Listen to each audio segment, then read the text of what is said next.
Hi all, ഐപ്ലസിൻ്റെ മറ്റൊരു വീഡിയോയിലേക്ക് എല്ലാവർക്കും സ്വാഗതം.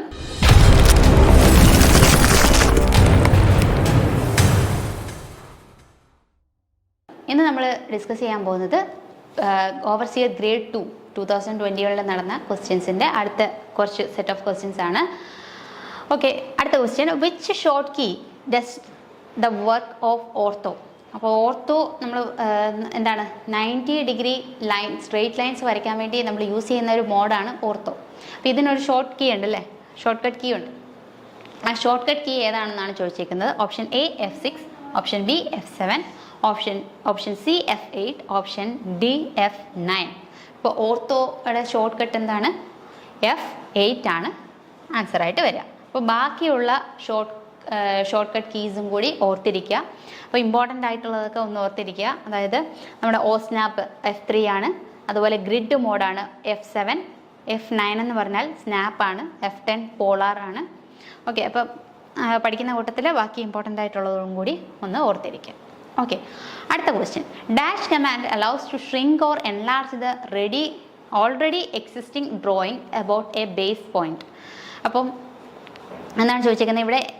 നമ്മുടെ ഓൾറെഡി എക്സിസ്റ്റിംഗ് ആയിട്ടുള്ള ഒരു ഡ്രോയിങ് ഷീറ്റിന് നമുക്കൊന്ന് എൻലാർജ് ചെയ്യുകയോ റെഡ്യൂസ് ചെയ്യുകയോ ഒക്കെ ചെയ്യണമെന്നുണ്ടെങ്കിൽ നമുക്ക് ഏത് കമാൻഡാണ് നമുക്ക് യൂസ് ചെയ്യാൻ പറ്റുക? Option A scale, option B stretch, option C mirror, option D explode.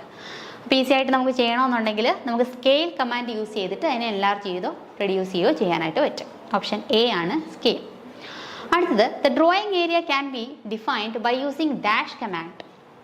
നമുക്ക് ഈ ഡ്രോയിങ് ഏരിയയുടെ ലിമിറ്റ് ഉണ്ടല്ലോ, നമ്മുടെ ആ എത്ര ഏരിയ വരെ നമ്മുടെ പ്ലാൻ നിൽക്കണം എന്നുള്ളത്, അല്ലെങ്കിൽ നമ്മുടെ ഡ്രോയിങ്സ് എവിടെ വരെ നിൽക്കണം എന്നുള്ളത് നമ്മൾ കൊടുക്കുന്ന കമാൻഡ് ഏതാണ്?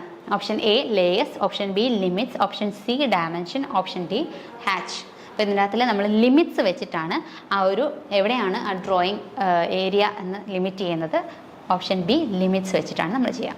ഓക്കെ, അടുത്ത question, the shortcut key for copy is. കോപ്പിയുടെ ഷോർട്ട് കട്ട് കീ എന്താണ്? Option A control C, option B control Z, option C control V, option D control D. അതിൽ ഏതാണ് കോപ്പിയുടെ? ഏതാണ്? കൺട്രോൾ സി ആണ് അല്ലേ. Option A control C ആണ്. ബാക്കി കുറച്ച് ഷോർട്ട് കട്ട് കീസ് കൂടെ നോക്കിക്കഴിഞ്ഞാൽ കൺട്രോൾ V അടിച്ചു കഴിഞ്ഞാൽ എന്താണ്? പേസ്റ്റ് ആണ് അല്ലേ. കൺട്രോൾ X ഫോർ കട്ടാണ്. കൺട്രോൾ Z എന്തിനാണ്? അൺഡു ചെയ്യാൻ വേണ്ടിയിട്ടാണ്. കൺട്രോൾ Y കൊടുക്കുന്നത് റീഡു ചെയ്യാൻ വേണ്ടിയിട്ടാണ്. അതുപോലെ പ്രിൻറ്റിന് നമ്മൾ കൊടുക്കുന്നത് കൺട്രോൾ P ആണ്, പ്രിൻറ്റ് കൊടുക്കുന്നത്. കൺട്രോൾ A കൊടുത്തു കഴിഞ്ഞാൽ സെലക്ട് ഓൾ എന്നുള്ള ഓപ്ഷൻസ് ആണ് വരിക. ഓക്കെ, അപ്പോൾ ഇത്രയും കീസും കൂടെ ഒന്ന് ഓർത്തിരിക്കുക. The printing characteristics DPI stands for. DPI എന്ന് പറഞ്ഞാൽ എന്താണ്? Option A degree of printing ആണ്, option B dot printing index ആണോ, option C disk printing index, option D dots per inch. അപ്പോൾ എന്താണ് നമ്മുടെ ഈ printing characteristics? DPI stands for എന്താണ്? ഡോട്ട്സ് പെർ ഇഞ്ച് ആണ്. ഓപ്ഷൻ ഡി ആണ് ആൻസർ ആയിട്ട് വരിക, ഡോട്ട്സ് പെർ ഇഞ്ച്.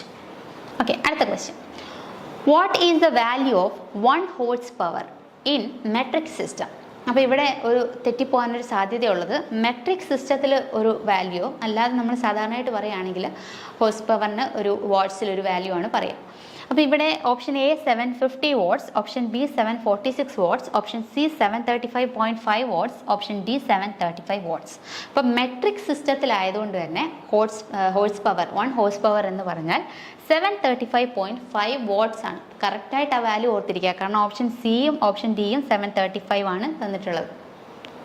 അപ്പോൾ കറക്റ്റായിട്ട് 735.5 വാട്ട്സ് ആണെന്ന് ഓർത്തിരിക്കുക. ഇനി മെട്രിക് സിസ്റ്റത്തിലല്ല, നോർമലി നമ്മൾ പറയുകയാണെങ്കിൽ A power of 1 horse power എന്ന് പറയുന്നത് എന്താണ്? അപ്രോക്സിമേറ്റ്ലി ഈക്വൽ ടു 746 വാട്ട്സ് ആണ്. ഇപ്പോൾ മെട്രിക് സിസ്റ്റം എന്ന് തന്നിട്ടില്ലെങ്കിൽ നമുക്ക് 746 വാട്ട്സ് എന്ന് എടുക്കാം, അല്ല മെട്രിക് സിസ്റ്റം എന്ന് പറയുകയാണെങ്കിൽ 735.5 വാട്ട്സ് തന്നെ എടുക്കാം. ഓക്കെ, അടുത്തത്, what is equivalent to 1 pascal? Pascal എന്ന് പറഞ്ഞാൽ നമ്മുടെ പ്രഷറിൻ്റെ യൂണിറ്റ് ആണ് അല്ലേ. ഒരു പാസ്കൽ എന്ന് പറഞ്ഞാൽ എത്രയാണ്? 1 ന്യൂട്ടൺ പെർ മീറ്റർ സ്ക്വയർ, അതായത് ഫോഴ്സ് പെർ ഏരിയ ആണ്. 1 ന്യൂട്ടൺ പെർ മീറ്റർ സ്ക്വയർ ആണ് ഒരു പാസ്കൽ എന്ന് പറഞ്ഞാൽ. ഓക്കെ, അടുത്ത question, kinetic energy kinetic energy KE എങ്ങനെയാണ് നമ്മൾ എഴുതുക? എല്ലാവർക്കും അറിയാവുന്നതാണ്. mv², ½ mv², mv mgh. Kinetic energy എന്താണ്? Half into mass into velocity square, half mv² ആണ് kinetic energy.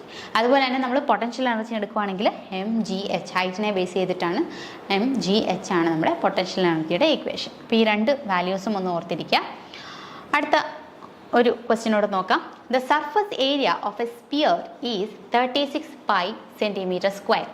And then the volume of the sphere is. ഇവിടെ surface area തന്നിട്ടുണ്ട്. Surface area എന്ന് പറഞ്ഞാൽ എന്താണ്? ഒരു സ്പിയറിൻ്റെ സർഫസ് ഏരിയ എന്ന് പറഞ്ഞാൽ എത്രയാണ്? 4πr² ആണ് വരിക. അപ്പോൾ 4πr² ആണ് നമുക്ക് 36 pi ആയിട്ട് നമുക്ക് തന്നിരിക്കുന്നത്. അപ്പോൾ surface area of a sphere എത്രയാണ്? ഇക്വേഷൻസ് ഒക്കെ ഓർത്തിരിക്കുക. സർഫസ് ഏരിയ എന്ന് പറഞ്ഞാൽ 4πr² ആണ്. അത് 36 pi ആയിട്ട് തന്നിട്ടുണ്ട്. നമ്മളിത് ക്യാൻസൽ ചെയ്ത് കഴിഞ്ഞാൽ r = 3 ആയിട്ട് വരും. അതുപോലെ നമ്മളോട് ചോദിച്ചിരിക്കുന്നത് എന്താണ്? The volume of the sphere. ഒരു സ്പിയറിൻ്റെ വോളിയം എത്രയാണ്? v = 4/3 πr³ ആണ്.